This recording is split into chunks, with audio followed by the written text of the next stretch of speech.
Daily blog. আজকে আমরা এসেছি ইকো পার্কে। তো ইকো পার্কে তোমরা কিভাবে আসবে, কিভাবে ইকো পার্ক ঘুরবে সবটা জানাবো এই ভিডিওতে।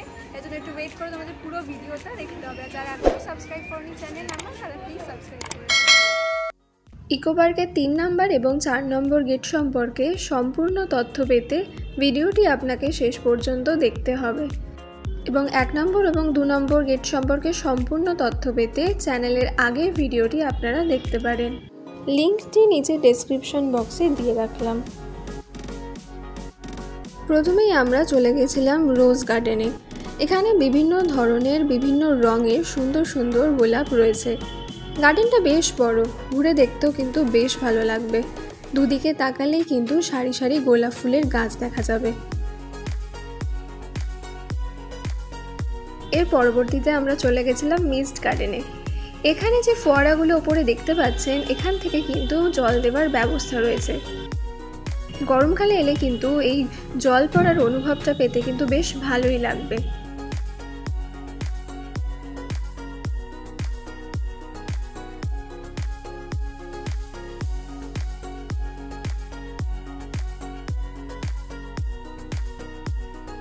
মিস্ট গার্ডেন থেকে সোজা হেঁটে আমরা পৌঁছে গেছিলাম স্কাল্পচার গার্ডেনে।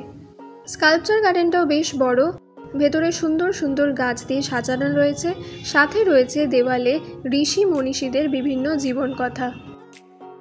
দেওয়ালের গায়ে খোদাই করা এই সুন্দর স্কাল্পচারগুলো দেখতে কিন্তু বেশ ভালো লাগবে।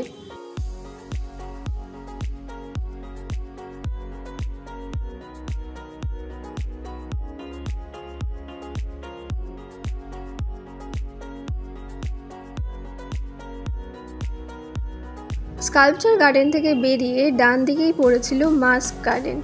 এখানে বিভিন্ন জায়গাকার বিভিন্ন ধরনের রঙিন মাস্ক রয়েছে। গার্ডেনের মধ্যে দিয়ে যখন হেঁটে যাবেন, দুধারে পড়বে বিভিন্ন এলাকার সুন্দর সুন্দর মাস্ক। ইকো পার্কে মোট 6টি গেট রয়েছে। যে কোনো একটি গেট দিয়ে ঢুকলেই হলো।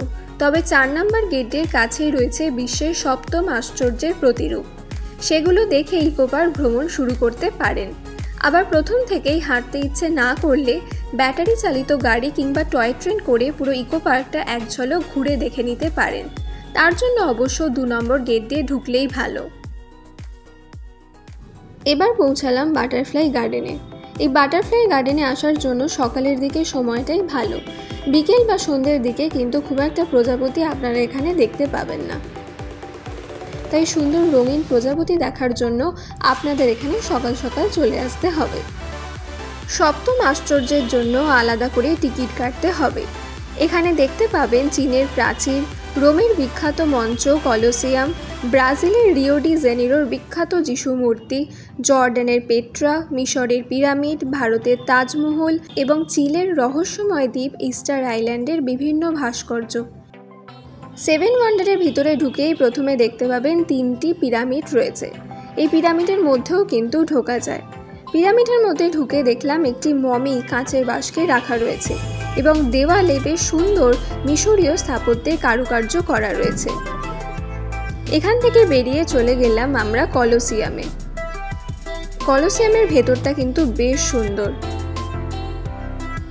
রোমের তখনকার দিনের সংস্কৃতি এই কলোসিয়ামের মধ্যে কিন্তু সুন্দরভাবে ফুটিয়ে তোলার চেষ্টা করা রয়েছে।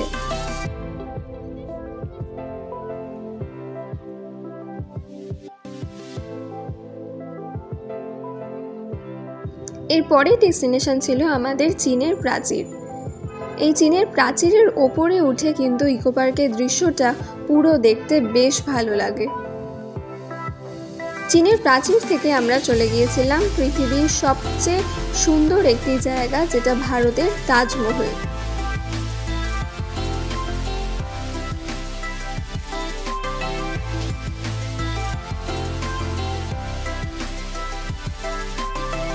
তারপর পৌঁছে গেলাম জর্ডানের পেট্রা।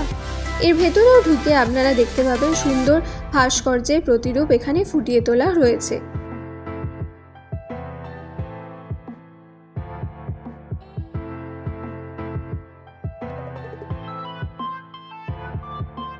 এরপর আপনারা দেখতেই পাবেন ব্রাজিলের রিও ডি জেনিরোর সবচেয়ে বিখ্যাত যিশু মূর্তি। পাশেই রয়েছে চিলের রহস্যময় দ্বীপ ইস্টার আইল্যান্ডের বিভিন্ন ভাস্কর্য।